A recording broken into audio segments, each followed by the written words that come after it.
नमस्कार आप सभी को मेरे अपने YouTube channel the Guru Bharat sir पर। और आज हम लोग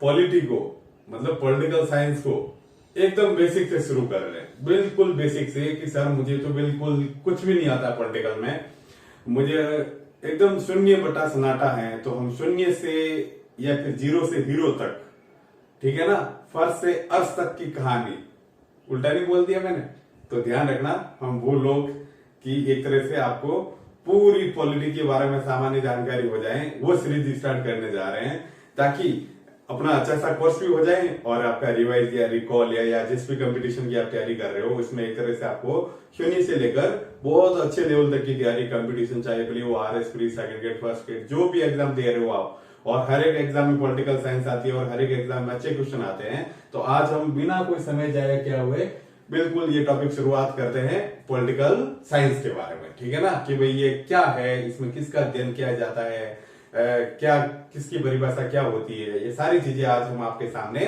बता रहे हैं। तो देखो सुनो, राजनीति विज्ञान मैंने एक बार जैसे एक टॉपिक पहले लिखा था यहाँ पर, उस टाइम भी बताया था मतलब, और आज फिर बता रहा हूं राजनीति विज्ञान। तो ये राजनीति विज्ञान में विज्ञान तो बता ही दिया मैंने पहले, अगर कैसा कहा बता दिया था, आप मेरा वीडियो देखना, मतलब जो अपने क्या कहते हैं उसमें पढ़ा है जो प्रस्तावना है उस वाले टॉपिक में, मतलब ठीक है ना। तो विज्ञान तो वही सिद्धांतों वाला, और राजनीति यानी मतलब पॉलिटिकल साइंस पोलिस शब्द से बना है ना। तो पोलिस शब्द का सामान्य अर्थ होता है राज्य, या राजनीति में अध्ययन किसका किया जाता है, राज्य। एक चीज ये तो ध्यान रखनी है आपको फिक्स, मतलब कि राजनीति में अध्ययन किसका करते हैं या क्या होता है इसकी विषय वस्तु। तो ध्यान रखना, राजनीति विज्ञान की जो मुख्य विषय वस्तु होती है वो हमेशा और हमेशा राज्य होता है। अब देखो एक चीज और, देखो राज्य के आपने बहुत सारे शब्द सुने होंगे, मतलब जैसे मैं और बता देता हूं इसी को कि इसके और आपने शब्द सुने होंगे। एक तो राज्य कहते हो आप लोग इसको अधिकतर, या स्पेशली पॉलिटिकल भाषा में तो आपने जहां भी पढ़ा होगा राज्य ही पढ़ा होगा। इसके अलावा आप देखो एक शब्द समझते हो या पढ़ते हो देश, एक शब्द कहीं आपने पढ़ा होगा राष्ट्र। तो ये क्या है, या तीनों एक ही है कि अलग अलग है, अभी आपके सामने क्लियर करते हैं, ठीक है ना। ये तीनों शब्द है। अब देखो इन तीनों का इंग्लिश में भी अलग अलग है, इसको स्टेट बोलते हैं, ठीक है। एक पदार्थों की स्टेट भी होती है, मतलब ठोस, द्रव और गैस, प्लाज्मा और वो साइंस के कंडेंसेट, वो विज्ञान में है। इधर अपना स्टेट अलग है, ठीक है। इसका देखो मतलब देश का कंट्री, ठीक है, ये कंट्री, और राष्ट्र को हम क्या कहते हैं, नेशन। तो एक तरह से देखो ये तीन शब्द है जिनका अलग अलग अर्थ भी है, थोड़ा सा अर्थ में भी थोड़ा सा फर्क है, और जो हम पॉलिटिकल के पॉइंट ऑफ व्यू से लेंगे वो हम लेंगे राज्य शब्द, ठीक है ना। क्यों लेंगे वो भी बताएंगे अभी, और इन शब्दों का अर्थ क्या है, तो इन शब्दों का अर्थ भी आपको बताते हैं अभी बिल्कुल। तो देखो कभी आपने सुना होगा ना, देश काल परिस्थिति के अनुसार हमें निर्णय लेना चाहिए।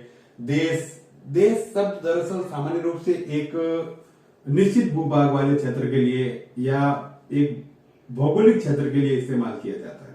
ध्यान रखना, ये एक भौगोलिक शब्द है, मतलब या भौगोलिक क्षेत्र के लिए प्रयुक्त किया जाने वाला शब्द है। और ये स्पेशली जब भी आप भूगोल पढ़ोगे, ठीक है ना, तो भूगोल में आपको जगह जगह देश शब्द मिलेगा, मतलब ठीक है ना।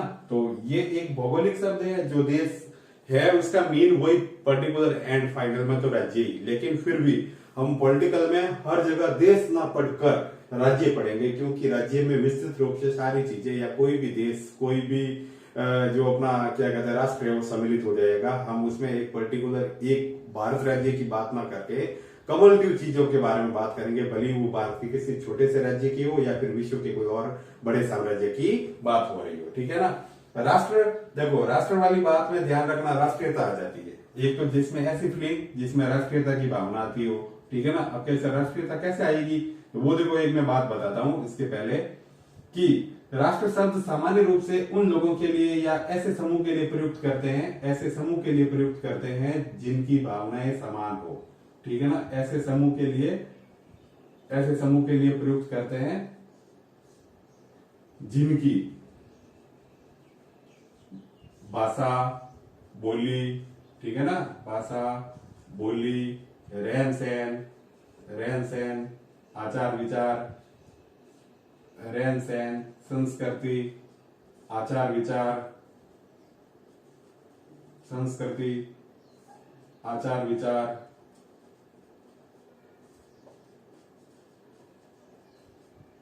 रिवाज, ये सब रीति रिवाज, ये सब समान हो, ठीक है ना। तो ऐसे लोगों के समूह के लिए हम क्या इस्तेमाल कर सकते हैं, वर्ड राष्ट्र, मतलब, ठीक है ना। और ऐसे लोगों के साथ राष्ट्रीयता जुड़ी हुई होती है कि वो अपने एक समान भाषा, एक समान, आप जैसे कभी कभी विवाद भी पढ़ते हो, ठीक है ना, कि एक समान भाषा वाले राज्यों का दूसरे राज्यों के साथ विवाद हो रहा है, एक समान वाले राष्ट्र, मतलब जो कल्चर, जैसे इस्लामिक कंट्री है या इस्लामी देश है, इस्लामिक देशों का अलग समूह है, वो अन्य समूह के देशों के साथ उनके कोई विवाद चल रहे होते हैं। राज्य में भी होता है, गांव में भी होता है, समाज में भी होता है, ठीक है ना, मतलब। तो ध्यान रखना, ये सब पर्टिकुलर ऐसे नहीं है कि सर बड़े लेवल पे ही इस्तेमाल होते हैं। अगर कहीं किसी एरिया के पर्टिकुलर लोग भी एक आचार विचार भाषा रहन सहन के आधार पर है, तो वो एक राष्ट्र के रूप में परिभाषित हो सकते हैं लोग, ठीक है ना।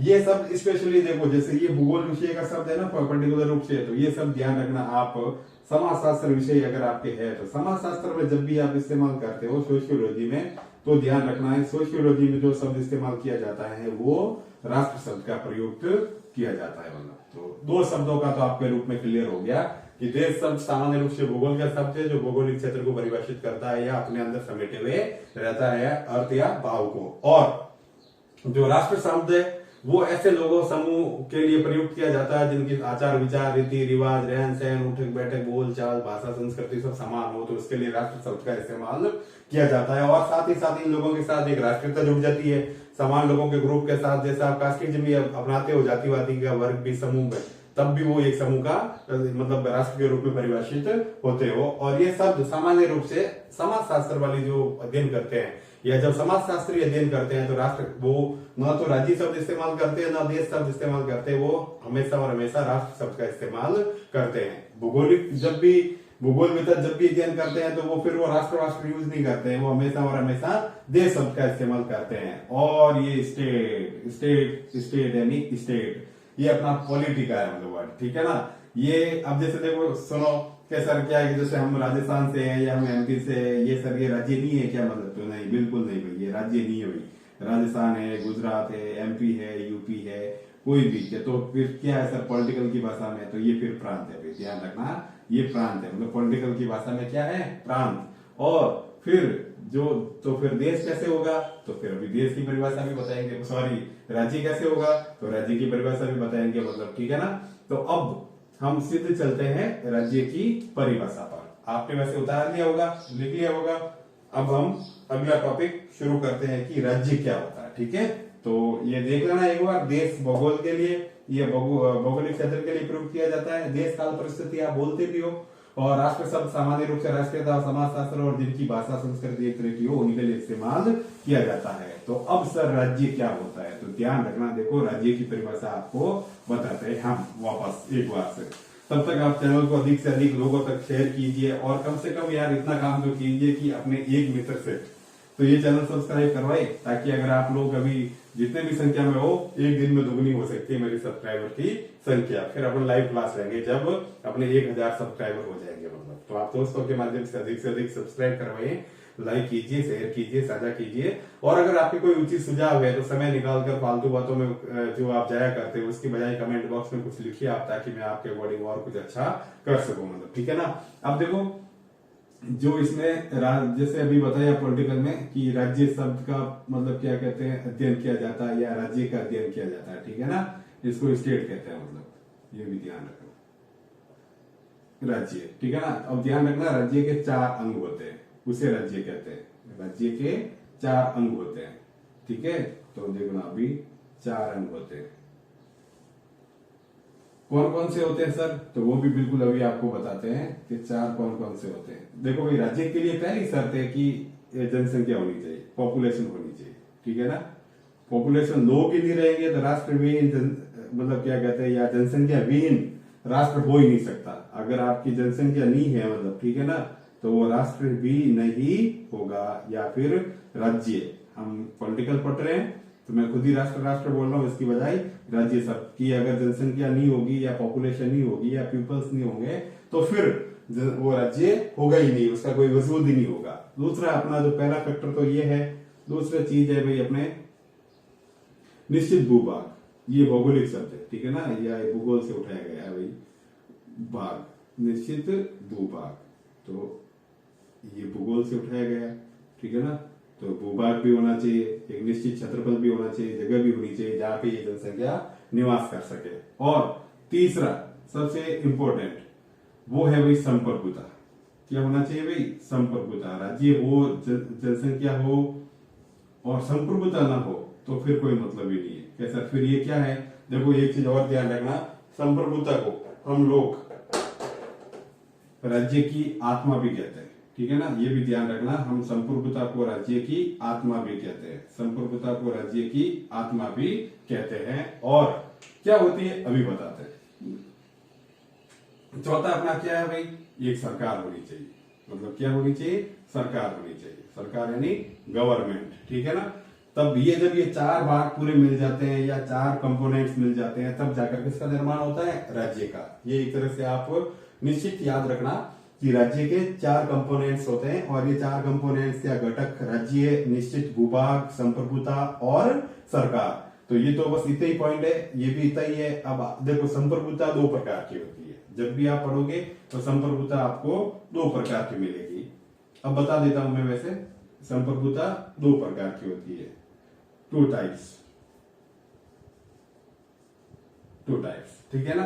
एक तो होती है आंतरिक और एक होती है बाह्य। एक होती है आंतरिक, एक होती है बाह्य या बाहरी, इंटरनल और एक्सटर्नल। अगर आपको कम दिख रहा हो तो अपने मोबाइल को ऐसे हॉरिजॉन्टल मोड में कर देना और फिर क्या कहते हैं देख लेना आपको कि आंतरिक और बाह्य। देखो आंतरिक संप्रभुता, वैसे पहली बात तो कहते किसे है, मतलब संप्रभुता यानी अपना शासन, खुद का निर्णय, खुद पर किसी गुलामों वाली जिंदगी नहीं जीना, खुद का सब कुछ जो स्वेच्छा से कर सके अपन लोग, तब अपन संपर्क हुए। जैसे घर में अगर आपकी मर्जी चलती है, ठीक है ना, परिवार में आपकी मर्जी चलती है, कहीं आप सेंटर में हो और आप अगर संपर्क सबसे ऊपर हो और अगर आपकी मर्जी चलती है और आप अपनी स्वेच्छा के अनुसार कुछ भी कार्य कर सकते हो संगठन के अंदर भी और दूसरे संगठन के साथ भी, तब ध्यान रखना कि आप लोग क्या हो? संपर्क हो, मतलब, ठीक है ना। वैसे कि वैसे राष्ट्र के लिए भी ये परिभाषा, ये डेफिनेशन लागू होती है कि अगर कोई राष्ट्र आंतरिक रूप से संपर्क हुआ है और बाहरी रूप से संपर्क हुआ है तभी वो संप्रभुता युक्त राष्ट्र है और तभी वो राज्य कहलाएगा। अगर ऐसा नहीं है तो फिर वो राज्य की डेफिनेशन में नहीं आएगा, मतलब, है ना। अब देखो राष्ट्र शब्द निकले तब भी आपको समझना राज्य शब्द ही है, ठीक है। अब देखो कि आंतरिक रूप से कैसे हो सकते हैं भाई, तो ध्यान रखना कि देश के अंदर जो कानून है वो हम राष्ट्र, मतलब जो राज्य स्वयं बनाएगा, कानून राज्य स्वयं बनाएगा। देश के अंदर जो कानून होगा वो राज्य स्वयं बनाएगा, ठीक है ना। और देश के जो आंतरिक मामले है उसमें कोई बाहरी हस्तक्षेप नहीं होगा। देश के जितने भी आंतरिक मामले हैं, आंतरिक मामला में बाह्य हस्तक्षेप नहीं, बाह्य हस्तक्षेप नहीं।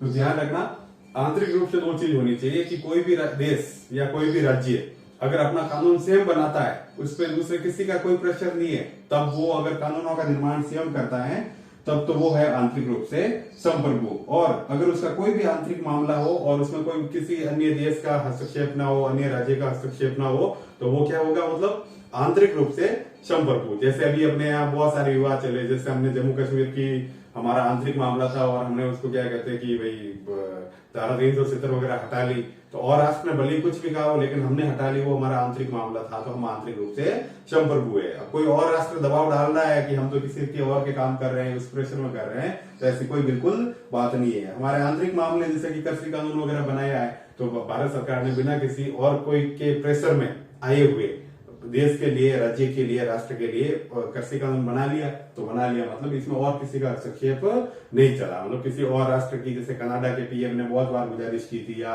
ट्वीट किया था इसके समर्थन में किसान आंदोलन के, लेकिन जो भारत सरकार अपने हिसाब से काम करती रही। अब वो सही है या गलत वो अभी आगे देखते हैं, मतलब, ठीक है ना।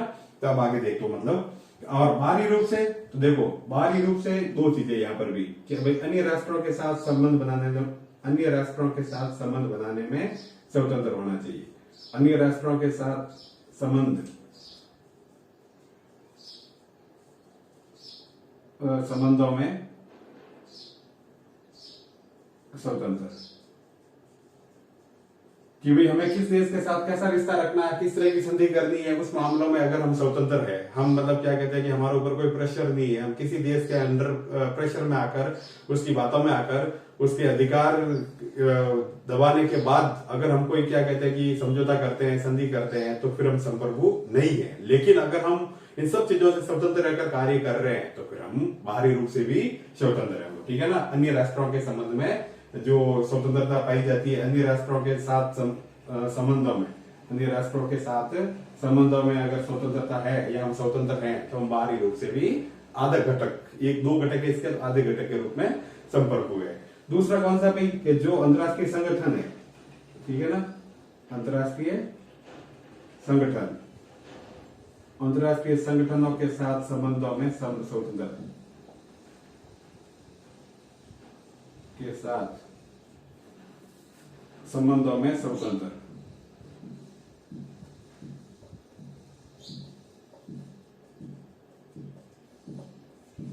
तो देखो ध्यान रखो, अगर हम किसी और अंतरराष्ट्रीय संगठन जैसे कि मतलब राष्ट्रमंडल है, संयुक्त राष्ट्र संघ है, मतलब है ना, यूएन ऑर्गेनाइजेशन है, इसके साथ अगर हम कोई भी समझौता करते हैं, कोई भी संधि करते हैं, या फिर हम किसी और राष्ट्र के साथ भी समझौता करते हैं, संधि करते हैं, कर्ज लेते हैं, लोन लेते हैं, किसी नीति का समर्थन करते हैं, किसी नीति का विरोध करते हैं, और उस मामले में अगर हम निष्पक्ष है, स्वतंत्र है, अपनी खुद की मर्जी से कर रहे हैं, तो हम क्या कहते हैं कि संप्रभु है बाहरी रूप से भी। और इसके अलावा एक चीज और देख लो कि अगर यूएनओ में कोई मान लो किसी देश के खिलाफ कोई प्रस्ताव लाया गया और वह हम अपनी मर्जी से अपनी राय रख रहे हैं, अपना पक्ष रख रहे हैं, अपना समझौता अपनी मर्जी से कर रहे हैं, या कोई जो पैक्ट वगैरह आया है, या कोई कानून वगैरह आया है, कोई अधिनियम आया है, कोई बात आई है और उसकी कोई नीति बनी है, और उस संबंध में हम अपनी मर्जी से स्वेच्छा से अपनी राय रखते हैं, तो हम बाहरी रूप से भी स्वतंत्र या संप्रभु कहलाएंगे। मतलब तो एक तरह से आपकी संप्रभुता की परिभाषा आपके जहन में क्लियर होनी चाहिए। ये दो प्रकार की होती है, एक आंतरिक और एक बाह्य। आंतरिक यानी कि राज्य के अंदर या देश के अंदर हम कानून स्वयं बनाएंगे तो हम संप्रभु है, और साथ ही साथ हमारा आंतरिक मामलों में कोई बाह्य हस्तक्षेप नहीं होगा, भले वो किसी तरह का हो, बाहरी हस्तक्षेप या किसी और अन्य राष्ट्र का दबाव नहीं होगा। और अन्य राष्ट्रों के साथ संबंधों में भी हम किस राष्ट्र के साथ कैसा संबंध रख रहे हैं, ये कोई और तीसरा डिसाइड नहीं करेगा, ठीक है ना। जैसे और अगर अंतरराष्ट्रीय संगठनों के साथ संबंधों में स्वतंत्रता रखनी है, मतलब तो भी आप क्या कहते हैं कि उसमें फ्री हो, तो आप फिर स्वतंत्र हो। कहने का मतलब घर में अगर आपकी चलती की नहीं चलती है, घर में आपकी बात रहेगी कि नहीं रहेगी, एक जैसे घर पे एग्जाम्पल लेकर देखें तो घर में अगर आप जो बातें कहते हो वही मानी जाती है, तो आप घर में संप्रभु हो। साथ ही साथ आपके घर के मामलों में पड़ोसी हस्तक्षेप नहीं करता है, तो आप आंतरिक रूप से संप्रभु हो, है ना। और बाहरी मामलों में अन्य राष्ट्रों के साथ संबंध में, मतलब कि किस जाति की आप जाओगे, किससे घर पे आप अच्छा रिश्ता रखोगे, कौन आपका अच्छा दोस्त बनेगा, कौन क्या रहेगा, किससे घर पे रुकोगे, क्या करोगे, कैसे बैठोगे, उठोगे, खाओगे, पियोगे, और दोस्तों के साथ या अन्य पड़ोसियों के साथ रिश्ते कैसे रहेंगे, तो वो अगर उस मामले में आप फ्री हो, ठीक है ना, तब भी आप संप्रभु हो। अन्य अंतरराष्ट्रीय संगठन के साथ, अपने संगठन तो अंतरराष्ट्रीय है नहीं, लेकिन आपके पड़ोसी गांव के साथ आपके संबंध कैसे होंगे, आपके अंदर गांव में कोई नवयुवक मंडल वगैरह है, कुछ पुराने मंडल या कोई वृद्धाश्रम बना हुआ है, उसके साथ आप लोगों के संबंध कैसे रहेंगे, ये अगर आप खुद डिसाइड कर पाते हो तो फिर आप गुलाम नहीं हो और आप संप्रभु हो, ये ध्यान रखना। मतलब अब देखो, अगर ये इतना आपने लिख लिया हो तो फिर मैं एक अगला टॉपिक जो सरकार है वो कराता हूँ। तो आप क्या कहते हैं कि ये लिख लो, फिर मैं सरकार वाला टॉपिक आपको करूँ। मतलब तो लिख लिया होगा, अब मैं मिटाता हूं इसको।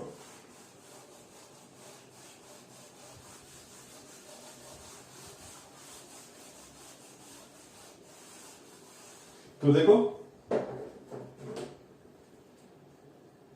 राज्य, हमारे मेन टारगेट कौन सा है भाई, राज्य। अगर वो राष्ट्र और देश सब निकल रहा है तो वो एक हैबिचुअल होने की वजह से निकल रहा है, बाकी पॉलिटिकल के पॉइंट ऑफ व्यू से सही सब जो है अपना वो राज्य ही है या स्टेट ही है। अब स्टेट में 3 पार्ट तो मैंने पढ़ा लिए, 4 भाग जो इसके मतलब घटक होते हैं, ठीक है ना, 3 पढ़ा लिए। अब एक बचा है इसका सरकार, और देखो संयोग से 4 मार्च 4/3 मेरा बर्थडे भी है, ठीक है ना।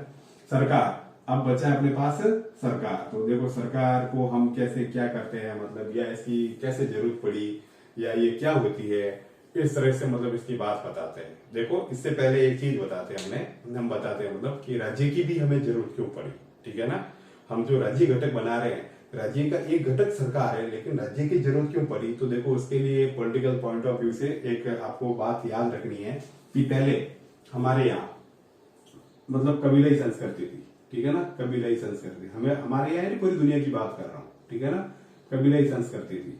कबीलाई संस्कृति में लोग कबीले बना कर रहते थे, एक दूसरे से लूट पाट वगैरह, मर्डर वगैरह, ये सब चीजें, संपत्ति लूटना, है ना, सारी चीजें लूटना, ऐसे भक्षण करना, खाना पीना, उड़ना बैठना, कोई किसी का कोई सिस्टम नहीं था, कोई व्यवस्था नहीं थी, मतलब किसी भी तरह की कोई व्यवस्था नहीं थी। जो शक्तिशाली था वो कम शक्तिशाली को लूट कर जो चीज चाहे वो कर सकता था। एक तरह से इसको प्राकृतिक न्याय, मतलब कि प्रकृति में जो मजबूत रहेगा वही जिंदा रहेगा, मतलब ठीक है ना, प्राकृतिक न्याय। या फिर इसको ये इस तरह की जो तितर बितर व्यवस्था थी उसको मत्स्य न्याय भी कहा जाता है। ये ध्यान रखना, कभी आ जाए आपको तो मत्स्य न्याय। कैसा मत्स्य न्याय शब्द क्यों दिया आपने? तो मत्स्य में या मछलियों में क्या होता है भाई, बड़ी मछली छोटी मछली को खा जाती है, बेचारी को, बड़ी मछली छोटी मछली को खा जाती है, जबकि उसकी कोई गलती नहीं होती है। ये बड़ी मछली है, छोटी मछली को खा जाती है, जबकि जीने का अधिकार तो इसका भी है, पर ये कोई कानून वानून नहीं है, यहाँ कोई व्यवस्था नहीं है, सब जगह ऐसे राज या ये न्याय चलता है। तो इस तरह के न्याय को या इस तरह की व्यवस्था को क्या कहा गया है? मतलब मत्स्य न्याय, मतलब या प्राकृतिक न्याय, मतलब कि जो शक्तिशाली होगा वो कमतर को खा जाएगा। या इसमें भी जो कबीले संस्कृति था, इसमें भी होने लगा कि लोग ग्रुपों के रूप में, समूह के रूप में रहने लगे, और जो शक्तिशाली कबीले समूह होता था वो कम शक्तिशाली लोगों को लूट देता, पत्नियों को हरण कर लेता, खाना पीना जो उनका था वो चीज ले लेता, जो भी चीजें हो सकती थी पॉसिबल, जितना दुराचार हो सकता था, गुलाम बनाना हो सकता था, तो वो हो सकता था, मतलब कर लेते थे। मतलब फिर लोगों के बीच में एक कंसेप्ट आया, मतलब कि यार ऐसे तो जीना मुश्किल हो जाएगा, और ये भी कोई जीना नहीं है, मतलब, और इस तरह से तो मानव सभ्यता ही नष्ट हो जाएगी एक तरह से, अगर हम सब लोग एक दूसरे को मारते रहेंगे। देखो जुरासिक, सॉरी क्या कहते हैं अपने, जो भी ये कोई भी अगर सभ्यता खत्म हुई है तो कैसे हुई है? सब लोग मारते गए, मतलब है ना, एक दूसरे को मारते गए, और लास्ट में फिर जब वो कोई अकेला ही बचा, मतलब तो फिर क्या कहते हैं कि अकेला क्या करेगा, अकेला भी एक दिन उसको भी तो मरना पड़ेगा, मतलब। तो जो डायनासोर वाली कहानी मेरे को याद आ रही थी, हाँ, कि डायनासोर ने क्या किया भाई, कम डायनासोर, मतलब जैसे डायनासोर जो भी थे, मतलब ठीक है ना, उन्होंने एक दूसरे को खाए, मतलब खाए खत्म किया, एक दूसरे को खत्म किया, पूरी दुनिया पर छोटे जीवों को खत्म कर दिया, लास्ट में वो अकेले ही बचे। फिर उन अकेलों में भी शक्तिशाली 5 बचे, फिर 5 में से 4 बचे, 4 में से 3 बचे, और 3 में से ये लास्ट ए और बी 2 बचे, ठीक है ना। कैसे ये कहां से लगते हैं डायनासोर, मतलब तो आप मान लो ना, मतलब आप भी तो कहां से लगते हो, ठीक है ना। तो देखो सुनो, मतलब ये 2 डायनासोर है, मतलब तो ये 2 डायनासोर ही बचे। अब बताओ, देखो जब वो ये कबीले संस्कृति या प्राकृतिक न्याय आएगा, 2 शक्तिशाली लड़ेंगे भिड़ेंगे, तो मान लो कि ए मर गया और इस बी ने खा लिया, मतलब अब लास्ट में कौन बचा? बी। लेकिन बच तो गया, लेकिन अब करेगा क्या? जैसे कोरोना में अभी हो रहा है कि परिवार उठ रहे हैं, मतलब ठीक है ना, तो अब हम बच तो गए, लेकिन अगर हमारा परिवार चला गया तो हम किस लायक के रहेगा? मतलब अगर हमारी जिंदगी ही कोई काम की नहीं रही, जिसका कोई उद्देश्य ही नहीं रहा, और हम फिर दूसरी चीज ये हिंसा के आधार पर की गई राजनीति का परिणाम हमेशा हिंसा ही होता है, ये ध्यान रखना आप लोग। तो ये भी लास्ट में अकेला बचा, अब इसके पास कुछ नहीं बचा, तो थोड़े दिनों बाद खुद भी तड़प तड़प के मर जाएगा। तो फिर एक आया भाई कि सामाजिक समझौते का सिद्धांत। कैसा है भाई? सामाजिक समझौते का सिद्धांत, मतलब सामाजिक समझौते का सिद्धांत, उसके तहत समझौते का सिद्धांत, इसके प्रतिपादक थे हॉब्स है ना, लॉक और रूसो। उन्होंने कहा कि भाई राज्य है ना, सामाजिक समझौते का परिणाम था, मतलब ठीक है ना, सामाजिक समझौते का परिणाम था कि भी लोगों ने समझौता, मतलब कॉम्प्रोमाइज किया और कहा कि नहीं ये कोई ना कोई ऐसी व्यवस्था होनी चाहिए जिसके हम सब अधीन जिए, और हमारी जो सुरक्षा है, जो अन्य चीजें आवश्यकताएं हैं, वो हमारी पूरी हो सके, एक ऐसी संस्था होनी चाहिए। तो लोगों ने 2 चीज, इसके आधार पर 2 चीज लोगों ने मतलब ऐसे डिसाइड की भाई कि एक तो क्या कहते हैं कि ऐसे जो ये लूटपाट और मत्स्य न्याय है, इसकी जगह पहली बात तो ये है कि विधि का शासन हो। किसका शासन हो भाई? विधि का। विधि क्या होती है ये भी बताएंगे, मतलब कानून का शासन हो। एक तो कोई विधि का शासन हो, ठीक है, विधि का शासन स्थापित हो, इसीलिए भी राज्य का होना या सरकार का होना जरूरी है, ठीक है। दूसरी चीज मतलब कि विधि का शासन हो और लोक कल्याण, मतलब कि लोगों का कल्याण हो, मतलब इस तरह की भावना या इस तरह का कंसेप्ट होना चाहिए जिसमें लोगों का कल्याण हो, ताकि वो ये जो मत्स्य न्याय है या जो प्राकृतिक न्याय है उस कंसेप्ट को खारिज किया जा सके। और इन दोनों बातों को लागू कैसे किया जाए, ये कैसे होगा, मतलब ठीक है ना, ये व्यवस्था कैसे बनाई जाए, इसके लिए ये व्यवस्था कैसे हो या कैसे बनाई जाए, इसके लिए सरकार की आवश्यकता हुई थी, मतलब ठीक है ना। और इस तरह से सरकार, आपने लिख लिया होगा वैसे साथ साथ में, चलो मैं थोड़ी देर रखता हूं, लिख लेना जिन लोगों ने लिखा हो, कि भाई जब लोग प्राकृतिक न्याय और मत्स्य न्याय की व्यवस्था से परेशान हो गए, तब उन्होंने कहा कि नहीं भाई, विधि का शासन होना चाहिए या कानून का शासन होना चाहिए और लोक कल्याण मतलब निश्चित होना चाहिए, लोक कल्याण की भावना होनी चाहिए, ताकि ये इस तरह का मत्स्य न्याय से हमें छुटकारा मिले। और इसको देने के लिए मतलब आवश्यकता पहले किसकी जरूरत पड़ी, राज्य की, ठीक है ना। और राज्य तो एक अमूर्त संस्था है, ठीक है ना, ये तो कोई दिखता नहीं है राज्य, तो कोई, ये ध्यान रखना, राज्य एक अमूर्त संस्था है, ठीक है ना, अमूर्त, इमॉर्टल, ठीक है ना। और उसका वास्तविक रूप, मूर्त रूप, जिसके माध्यम से ये क्या कहते हैं सारी बातें स्थापित की गई, वो क्या कहलाती थी, सरकार। तो ध्यान रखना, राज्य के द्वारा या सरकार के द्वारा राज्य को वास्तविक स्वरूप मिलता है या वास्तविक स्वरूप प्रदान किया जाता है। अब हम और चीज करते हैं, तब तक अगर आप लिखना हो तो लिख लो, वरना फिर मैं आगे बता देता हूं। अब हम वापस सरकार पे आते हैं ना, कि भाई सरकार की, देखो उसके पीछे कंसेप्ट आप देख लेना, मतलब है ना, राज्य की आवश्यकता क्यों हुई और सरकार की आवश्यकता क्यों हुई। तो ये दोनों चीज, विधि का शासन स्थापित हो और लोक कल्याण हो, मतलब ठीक है ना, उन सब का इस बातों के लिए राज्य और सरकार की जो कंसेप्ट है वो आया। अब देखो कि सरकार है तो सरकार क्या है, मतलब ठीक है ना, सरकार किसे कहते हैं, मतलब तो ध्यान रखना, मतलब भाई सरकार राज्य का एक उपकरण है, परिभाषा लिख लेता हूं मैं, सरकार राज्य का एक उपकरण, राज्य का एक उपकरण यानी टूल, है ना, उपकरण या टूल या साधन है जिसके माध्यम से या जिसके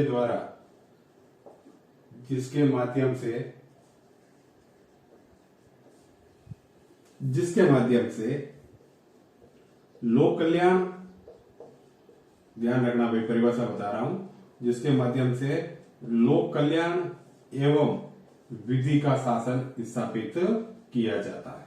ये ध्यान रखना, विधि का शासन स्थापित किया जाता है, शासन लागू किया जाता है या स्थापित किया जाता है। ये तो है सरकार की परिभाषा, स्थापित किया जाता है। अब देखो एक चीज यहाँ पे ध्यान रखना है ना, ऐसे नोट लगा के या फिर आप जैसे भी जिस पॉइंट ऑफ व्यू से भी लिख रहे हो, तो एक पॉइंट अपने यहाँ पे है कि जैसे राज्य, वैसे मैंने ऊपर लिखा लिया था पहले, राज्य अमूर्त संस्था है जो दिखती नहीं है, ठीक है ना, अमूर्त संस्था है, और सरकार उसका मूर्त रूप है, सरकार राज्य का मूर्त रूप है, राज्य का मूर्त रूप, मतलब वर्किंग जो सिस्टम है वो सरकार होती है, ठीक है ना। तो एक तो ये परिभाषा आपको याद करनी है या फिर ये परिभाषा आपको याद रखनी है, ठीक है ना। और सरकार का जो मुख्य उद्देश्य है वो क्या है, लोक कल्याण, ठीक है ना, जनता का कल्याण होना चाहिए, जनता का भला होना चाहिए। अब ये कैसे होगा, अब ये परिभाषा लिख ली होगी आपने, तो मैं एक मिटाता हूं और एक चीज जो अपने मेन पॉइंट पे आते हैं या मेन जो पॉलिटिकल चीजें हैं उधर बढ़ते हैं हम धीरे धीरे एक एक पॉइंट करके। तो वो चीजें देखो ये है कि सरकार का जो मेन उद्देश्य है, सरकार का जो मेन उद्देश्य है वो क्या है भाई, लोक कल्याण। सरकार का जो उद्देश्य है वो है लोक कल्याण, लोक कल्याण, सरकार का जो उद्देश्य है वो है लोक कल्याण। और लोक कल्याण होना चाहिए, सरकार का जो सिद्धांत है या जैसे वो क्या कहते हैं मुख्य उद्देश्य वो है, सरकार लोक कल्याण के लिए बनती है। अब लोक कल्याण के 3 भाग है कि भाई इसके लिए क्या होना चाहिए, ठीक है, लोक कल्याण के लिए क्या होना चाहिए। पहली बात तो ये कि क्या हो, इसके लिए क्या हो भाई, लोक कल्याण के लिए क्या होना चाहिए, ठीक है ना, क्या होना चाहिए, एक तो ये भी काम की बात है। फिर कैसे होना चाहिए, ये और बढ़िया अच्छी बात है कि भाई कैसे होना चाहिए, ठीक है ना। पहले ये डिसाइड करते हो कि होना क्या चाहिए, फिर कैसे होना चाहिए, और ये भी डिसाइड कर दिया कि भाई क्या होगा और कैसे होगा। तो क्या जो हुआ, जैसा सोचा, जिस उद्देश्य के लिए सोचा या जिस उद्देश्य के तहत सोचा, उसी के अनुसार हुआ कि नहीं हुआ। तो ध्यान रखना कि भाई निगरानी, मॉनिटरिंग होना बहुत जरूरी है भाई, निगरानी रखने के लिए निगरानी होनी चाहिए मतलब। तो अब ध्यान रखना, ये जो तीन चीजें है, सरकार के जो तीन कार्य या तीन भागों में बांटा गया है, ये भी इसके पीछे भी एक कंसेप्ट है भाई, शक्ति का पृथक्करण या सत्ता का पृथक्करण या शक्ति का पृथक्करण सिद्धांत, ठीक है ना। कि भाई शक्ति एक हाथों में निहित नहीं रहनी चाहिए, वरना वो तानाशाही या अराजकता बन जाएगी। तो इसके प्रतिपादक कौन थे भाई, मॉन्टेस्क्यू। ये भी ध्यान रखना, कभी आप पूछ ले एग्जाम में तो मॉन्टेस्क्यू इसके प्रतिपादक थे, और ये सिद्धांत था जिसके आधार पर तीन भाग बांटे गए। और आज भी देखो आप, सरकार के तीन भाग है। अब ये क्या होना चाहिए, ये डिसाइड कौन करेगी, तो तीन भाग कौन से है, तो वो है व्यवस्थापिका, ठीक है, व्यवस्थापिका या विधायिका।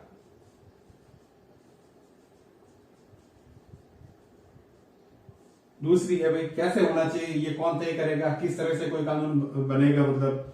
तो उसके लिए, या नीचे तो पहले ही बता देता हूं, तो उसका नाम है भाई कार्यपालिका,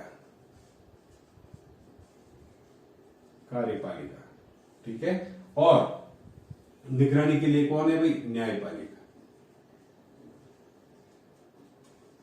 न्यायपालिका, ये ज्यूडिशरी,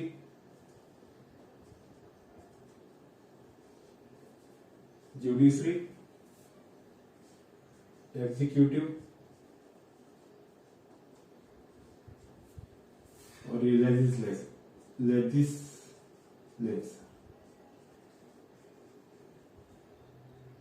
लेजिस्लेचर, ठीक है ना। तो ये सरकार के तीन अंग हुए, तीन भाग, तीन अंग हुए, मतलब ध्यान रखना, सरकार के तीन अंग और शक्तियों का भी पृथक्करण। और इसके पीछे जो लॉजिक है वो कौन सा था भाई, शक्तियों का पृथक्करण, मोंटेस्क्यू जो राजनीतिक वेता के द्वारा दिया गया था वो कंसेप्ट है मतलब। और इस हिसाब से क्या होना चाहिए, तो ये कौन तय करेगी, व्यवस्थापिका। व्यवस्थापिका यानी जिसका अलग अलग नाम है, संसद है, ड्यूमा है, मतलब है ना, कांग्रेस है, हाउस ऑफ कॉमन्स है, ऐसे मतलब। तो मतलब ये तो है व्यवस्थापिका या फिर विधायिका, ठीक है। ये तय करेगी कि क्या होना चाहिए। अब कैसे होना चाहिए वो तय करेगी कार्यपालिका, और जो ये कर रहे हैं वो सही है कि नहीं है, उसके अनुसार है कि नहीं है, ये तय करेगी अपने न्यायपालिका। तो ये ध्यान रखना, ये तीनों चीजें। अब देखो इसका मुख्य कार्य क्या है भाई, कानूनों का निर्माण, ठीक है ना। इसका मुख्य कार्य क्या है, कानूनों का निर्माण।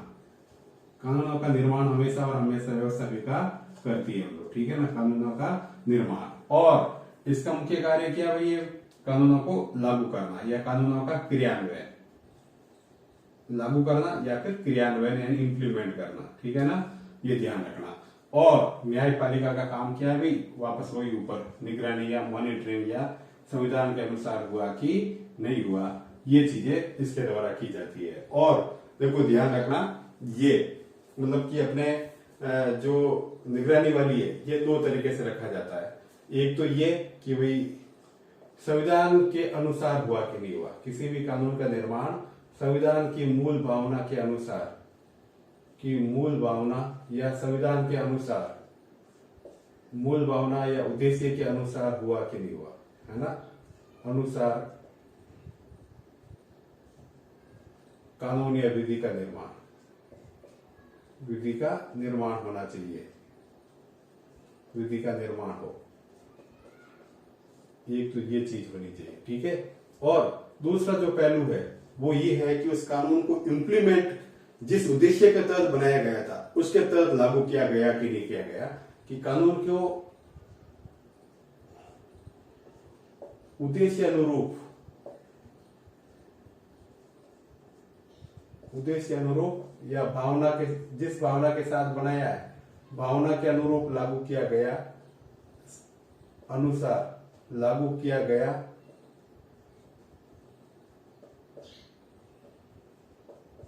या नहीं।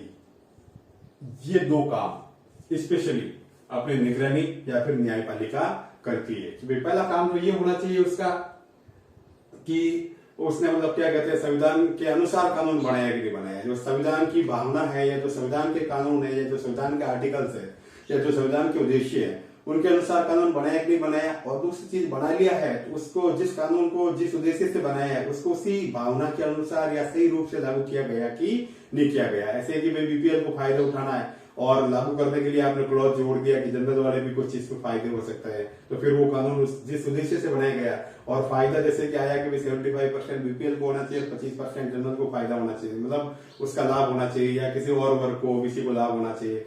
वो उल्टा रहा है कि 75% ओबीसी या जनरल लाभ उठा रही है और 25% क्या कहते हैं कि बीपीएल वर्ग उठा रहा है। तो ये जो इस तरह के कानून सही तरीके से नहीं हो तो फिर क्या करती है, तो फिर ध्यान रखना इसके पास एक बहुत बड़ा हथियार है, मतलब अपनी न्यायपालिका के पास, और वो है मतलब अपना न्यायिक पुनरावलोकन।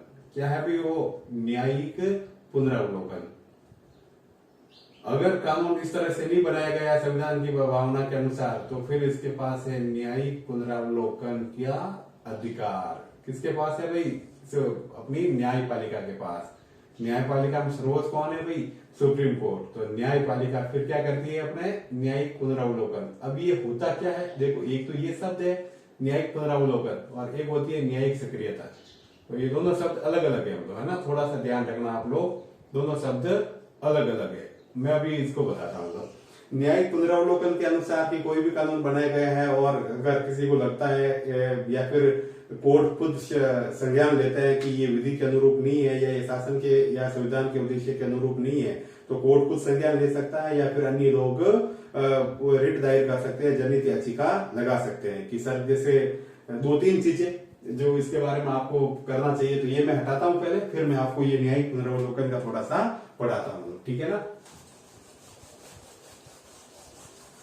न्यायिक पुनरावलोकन का सामान्य अर्थ होता है कि वे जो कानून बनाया है उसका वापस अवलोकन करना, पुनः अवलोकन करना, पुनः देखना कि मतलब क्या कहते हैं कि वो सही है कि नहीं है, और अगर सही नहीं है तो फिर क्या कहते हैं कि मतलब उसको किस तरह से रद्द किया जा सकता है या उसके कौन से हिस्से को रद्द किया जा सकता है। अगर आपको ध्यान हो तो कोयला घोटाले में सरकार अपने क्या कहते हैं सुप्रीम कोर्ट ने पूरे कानून को रद्द घोषित कर दिया था। मतलब तो देखो एक न्यायिक, अब वो अपना सुप्रीम कोर्ट का भी, ठीक है ना, न्याय निगरानी वाला या फिर न्यायपालिका, है ना, निगरानी या न्यायपालिका, ठीक है ना। तो इसका मुख्य कार्य बताया था ना कि भाई संविधान के अनुसार कानून बना कि नहीं बना और उसका इंप्लीमेंट भी वैसे हुआ कि नहीं हुआ। अगर नहीं हुआ है तो फिर इसके पास एक शक्ति है न्यायिक पुनरावलोकन। और 2-3 चीजें आपको और ध्यान रखनी है न्यायिक पुनरावलोकन के बारे में। न्यायिक पुनरावलोकन कि ये शब्द या ये जो कंसेप्ट है हमने लिया कहां से है, तो ध्यान रखना अमेरिका से, ठीक है ना, अमेरिका से लिया, अमेरिका से लिया न्यायिक पुनरावलोकन का।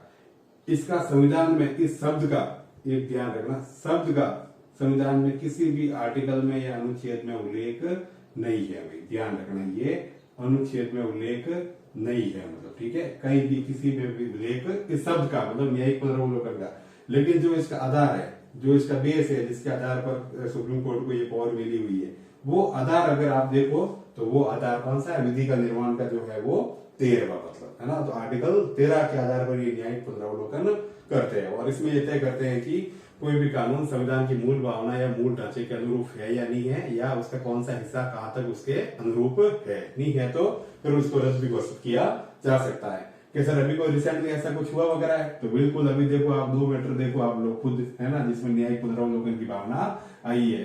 एक तो आपको ध्यान है 99 हुआ संविधान संशोधन हुआ था, संविधान संशोधन, क्या सर अब तो भूल गए हम, संविधान संशोधन, तो ध्यान रखना ये कौन सा था, मतलब अगर आपको याद हो तो ये कॉलेजियम व्यवस्था खत्म करके वो जजों की नियुक्ति वाला था, ठीक है ना, कॉलेजियम व्यवस्था वाला। तो उसमें राजनीतिक हस्तक्षेप, राजनीतिक प्रतिनिधि वगैरह ऐसा कानून बनाया था, ठीक है ना। तो सुप्रीम कोर्ट ने इसको न्यायिक पुनरावलोकन के तहत रिजेक्ट कर दिया, या फिर उसको उन्हें लगा कि भाई ये संविधान की मूल भावना को, जैसे न्यायपालिका को निष्पक्ष होना चाहिए, वो राजनीतिक हस्तक्षेप हो रहा है, तो इसको रद्द कर दिया था। अभी जैसे मान लो क्या कहते हैं कि अपना वर्तमान वाला जैसे कृषि कानून वाला है, तो देखो आप वो भी उसी पे भी अभी सुप्रीम कोर्ट सुनवाई कर रहा है, ठीक है ना। ये भी अपना कानून। इसके अलावा जैसे कि आप लोगों को लगता होगा कि क्या कहते हैं कि जो 2018 में 102वां संविधान संशोधन आया था, वो भी अभी कोर्ट में पेंडिंग है। ये क्या था भाई, इसके दो भाग थे, मतलब एक तो 338B, ठीक है ना, जिसके तहत एनसीबीसी का गठन किया गया था, ठीक है ना, और एक 342A, इसके तहत किसी भी जाति को बैकवर्ड कास्ट में शामिल करने का अधिकार, बैकवर्ड कास्ट में मतलब ओबीसी में शामिल करने का अधिकार या ओबीसी में शामिल करने का अधिकार राष्ट्रपति को दे दिया गया था, ठीक है ना। और ये क्या, एनसीबीसी यानी national commission for backward caste, जो राष्ट्रीय मतलब राष्ट्रीय अन्य पिछड़ा वर्ग आयोग था, मतलब उसको पहले ये ऐसे ही मतलब संवैधानिक नहीं था, इसको संवैधानिक दर्जा दे दिया गया, मतलब आर्टिकल 338B के तहत संवैधानिक दर्जा दे दिया गया, मतलब संवैधानिक दर्जा दे दिया गया था हम लोग, ठीक है ना। और 342A के तहत ये डिसाइड कर लिया गया कि भाई कोई भी जाति ओबीसी में शामिल होगी कि नहीं होगी, इसको डिसाइड कौन करेगा, राष्ट्रपति, जबकि उससे पहले राज्य डिसाइड करते थे। तो ये तो एक तरह से जो अपना भारत का संघीय ढांचा है, ठीक है ना, संघीय ढांचा है, उसके खिलाफ हुआ, मतलब संघीय ढांचे के खिलाफ हुआ। तो फिर ये कोर्ट में न्यायिक पुनरावलोकन के लिए गया हुआ मैटर है, ध्यान रखना, इसीलिए ये कोर्ट में पेंडिंग है अभी ये संविधान संशोधन भी। और अब जैसे कि जो अपना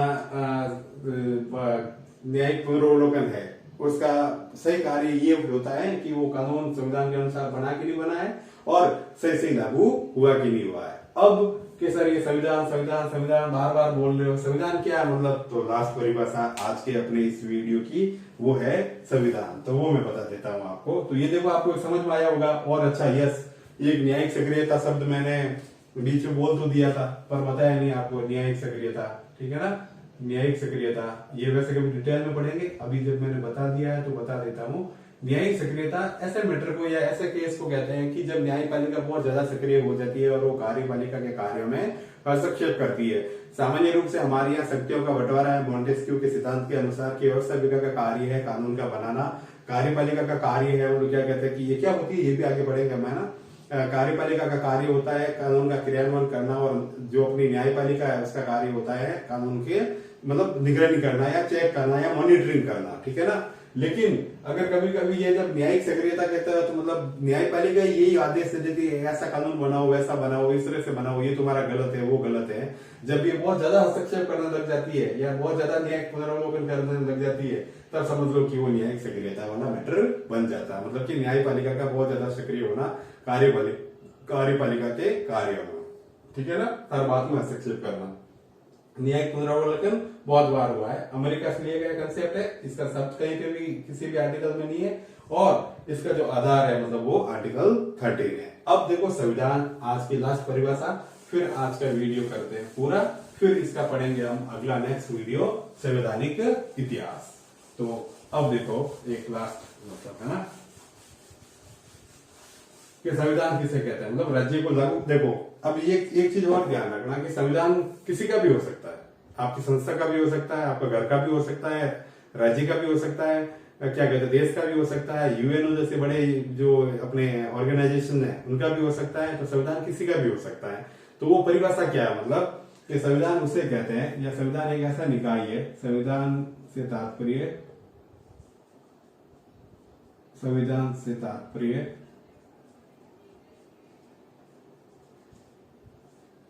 तात्पर्य कानूनों के समुच्चय से है।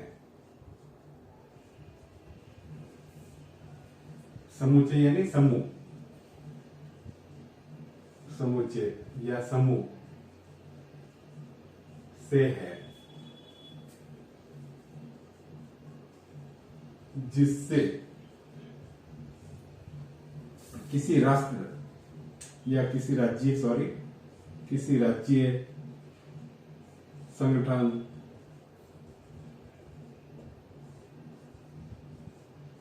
की शासन व्यवस्था संचालित होती है,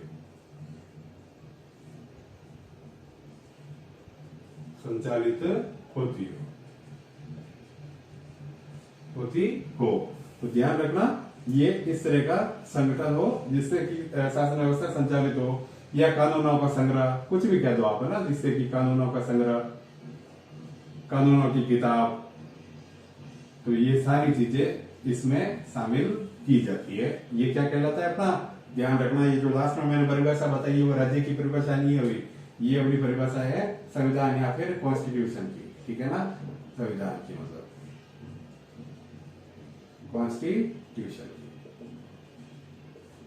ठीक है, तो ये था आज का हमारा पहला बेसिक वाला पार्ट, जिसमें हमने आप लोगों को शुरू से लेकर अब तक सरकार के अंग, संविधान, जो अपनी न्यायिक सक्रियता, राज्य, सरकार के अंग, राज्य के अंग, सारी चीजें बताई थी आपको।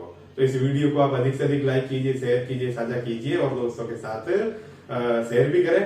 अपनी तैयारी जारी रखें। अब मैं आपको लगातार एक सीरीज के माध्यम से पढ़ाता रहूंगा, जिसमें कि आप लोगों को पूरा बेसिक पॉलिटी क्लियर हो जाएगी। ठीक है ना, थैंक यू, बहुत बहुत, आपकी तैयारी जारी रखिए।